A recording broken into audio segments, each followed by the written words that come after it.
This Torah class is brought to you by TorahAnytime.com. Okay, my Rabbi Sai. It's a good thing you all came today to be able to appreciate some of the Chasdei Hashem. We know that more than anything else, more than food, more than water, more than money, we need air. We need oxygen. The body needs oxygen, our blood needs oxygen. And the way we take in oxygen is by breathing. Thing is, we need warm air. Cold air doesn't do the job. So that's why it's always better to take in the air through your nose than through your mouth. First of all, if you take in the air through your mouth, you're going to dry out your mouth. It's better to take it in through your nose. Why? Because the air is warmed by passing through the nose. In the nose, there are many blood vessels. The reason why there's so many blood vessels is to warm the air that comes in through the nose. That's why if somebody bleeds in the area of the nose, it's bloodier because there are much more blood vessels there than elsewhere. There's also a filter. The hair. We're getting there. Okay, so that's the blood vessels warm the air. The mucus helps to trap the dust, also warms the air. So basically the nose is a very warm environment. And when the air reaches the lungs, so it reaches it at the proper temperature. Now, like Rabbi Yosef said, not only does the nose warm the air, but the nose also filters the air because you need the air to be as clean as possible. So you have hairs in the nostrils trap the bigger pieces of dirt. And if anything too big enters the system, so there's a backup system. It's called sneezing that will expel something that passed through the filter of the hairs. But there's also a coating of mucus in the nasal passage. How often is the mucus replaced? Every few minutes, the mucus lining is renewed.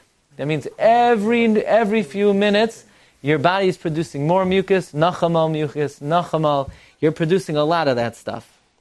So the mucus traps whatever particles the hair cannot pick up. So only fresh, moist mucus could trap the particles. Therefore, the body constantly produces fresh mucus to be able to trap any impurities that enter. Now, what happens when the mucus catches the dirt? It's a big mystery. So most people say it's blown out. Either you blow your nose or you sneeze it out. But that's not really what happens. What happens is there are thousands and thousands of tiny hairs known as cilia that line the nasal cavities. They are so small, they're microscopic. The cilia are actually, before the microscope, we didn't even know that the cilia was there. The hairs are somewhat like a conveyor belt. They constantly move and bend. So whatever has, made it through the hair gets trapped in the mucus, and there's a conveyor belt of thousands and thousands of mucus that push it out until it gets out, but not down. The cilia don't push it out of the nose.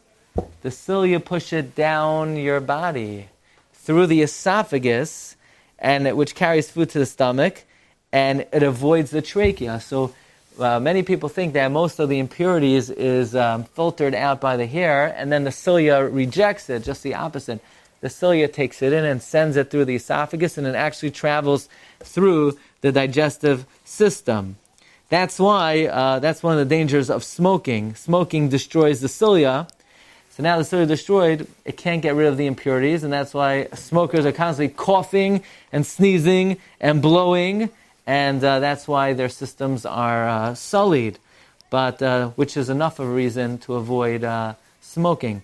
But be it as it may, every microscopic hair is a tremendous benefit. It purifies the air, which we use to be energized, so that our blood is functional. And this conveyor belt is a tremendous gift from HaKadosh Baruch Hu that we're often not even aware or appreciative of.